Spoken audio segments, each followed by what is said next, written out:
It's, I think, like Mexico City, Guadalajara is where you'll see things obviously way more intense and militarized. Kidnappings are an issue, and things of that, cartel presence and what have you. Mm-hmm. And so I think from the destinations we've been to, the only one that got close to that was probably Puerto Vallarta, where there was quite a bit more militarized police presence that was felt around the port. But with regards to Cozumel, it's important to remember, and I learned this after my first trip, was that there's virtually no violent crime in Cozumel. Cozumel is an island, and so it's well controlled. So, like, the largest crime that would occur, the worst crime that would occur on Cozumel is minor pickpocketing. And so they don't need to have a huge sort of militarized police presence just for that. So Cozumel looks really run down, but it's actually incredibly safe and secure. So you can walk around Cozumel, in relative comfort. It might feel like the Mexican ghetto at times. It certainly did my first trip, but in Cozumel you can have a lot of confidence. Um, And yeah. in defense in Cozumel too, like we never. I mean, I've only been once. Ray's been like five times now. We never really extended, traveled much beyond the pier effectively. Apparently downtown Cozumel is really, really nice. I mean that's a big attraction. We never went. So maybe if you go beyond the very small scope that I went, Cozumel is very, very nice. But the experience, the very, very admittedly limited experience I had, I felt really run down and really. I never felt unsafe. I mean that was certainly never the case. I when I'm traveling in towns that I'm not familiar with, I tend to kind of have my purse a lot closer to me. I try carry it in front of me, make sure everything's or hold on to it at all times. You have to be smart as a traveler. Make sure like when I'm at home, I'll forget often to like zip up my purse pockets and stuff like that, which drives Ray nuts. I'm getting better about it now, but when I'm traveling, as a woman, you have to be careful about because it's easy to get your purse pickpocketed, much easier than it is for a guy to have his wallet pickpocketed, because women they'll have open bags and all that sort of stuff, and they'll carry it, behind them. Like there's things to be aware of. Which way the zipper zips open even is something to be cognizant of, because if it zips away from you, then I believe it's you'd think I'd remember this as I'm giving this pro tip, but it's really important to make sure, just to be aware of which direction the zipper is. If it zips away from you, it's harder for them to actually take anything because they have to reach like around you basically to get the zipper. But if it zips towards you when you have your purse on the side, it's much easier for them because they don't have to completely unzip the zipper. They can just kind of just get in just enough to get their hands in and take whatever it is that they can take. And you're just making sure, to like hold on to your purse while you have it around your shoulder. Have it as a crossbody rather than over the shoulder, just over one shoulder. Just little things, and I mean, I do all those things not because I don't feel safe, but because I've traveled enough times, and I've seen enough things, and I've watched enough television news broadcasts and all that sort of stuff that tells you like be aware of this sort of thing. Don't be stupid when you're going out traveling.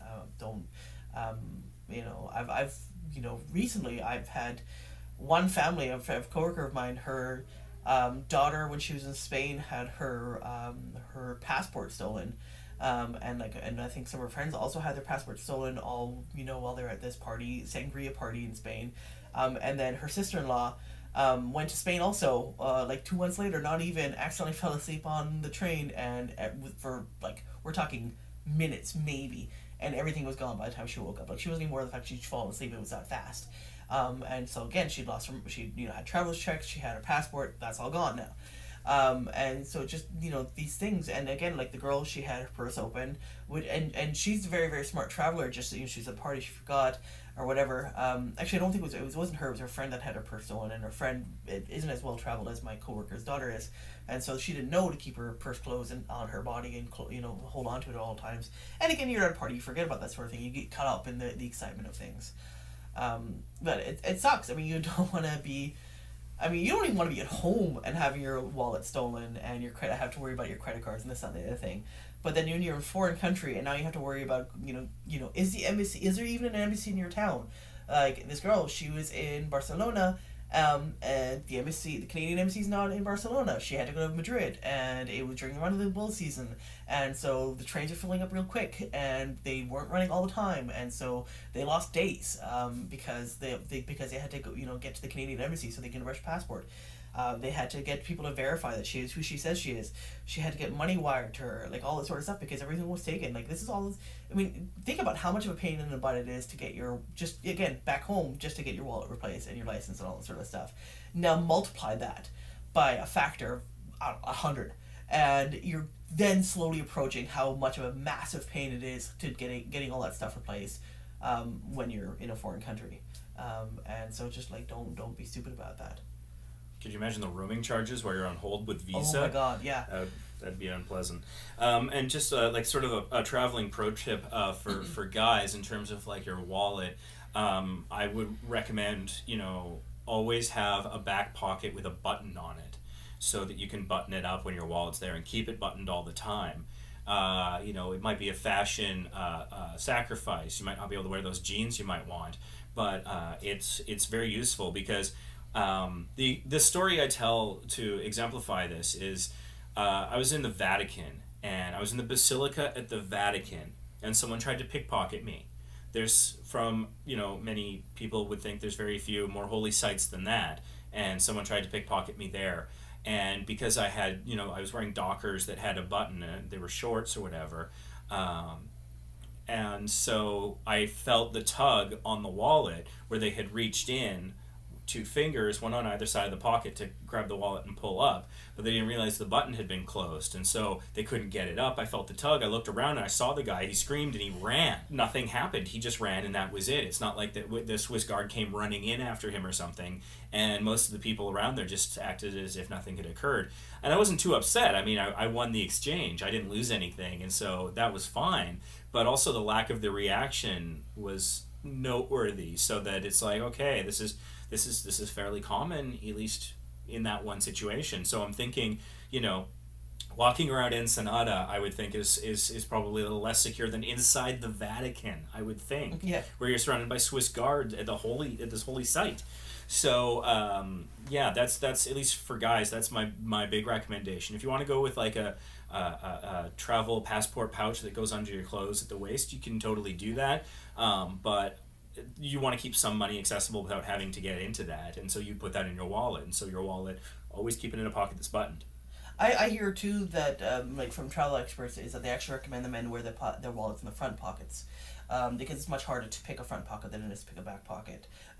They have, like in Spain, again going back to that, they actually have like training camps basically for this. Like my friend's daughter, when she was in Madrid, waiting to get into the embassy, they were walking to a museum, and they actually walked past this gang of kids, and we're talking kids from like 12 to 16 years old, if even, that were practicing picking each other's pockets out in the open.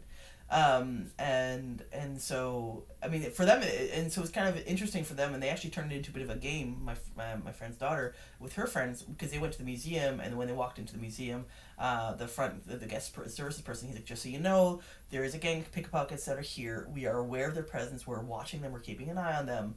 But just make sure to be extra cautious. And so they actually turned it into a bit of a game, because rather than going and actually looking at all the art in one of the most renowned art museums in the world in Madrid, they basically saved a bunch of people from getting their pockets picked. Like they saw this one guy, and this kid was reaching over, and she's like, "Oh, excuse me, sir, can you help me with this art piece?" And the kid was like, "Ah!" And he ran away, and the person that they said that to, and he turned around and he's like, "What?" And she's like, "Oh, just so you know, this guy tried to pick your pocket."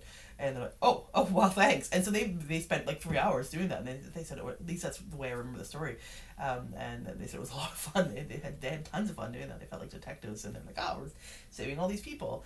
But yeah, I mean, in Europe it's really, really commonplace, and obviously in parts of the world where people aren't as rich, aren't as well off, and by rich I mean they don't have to hustle to buy a loaf of bread basically, and stuff like that. But yeah, like in Spain, apparently it's like the worst for that sort of stuff, which is strange.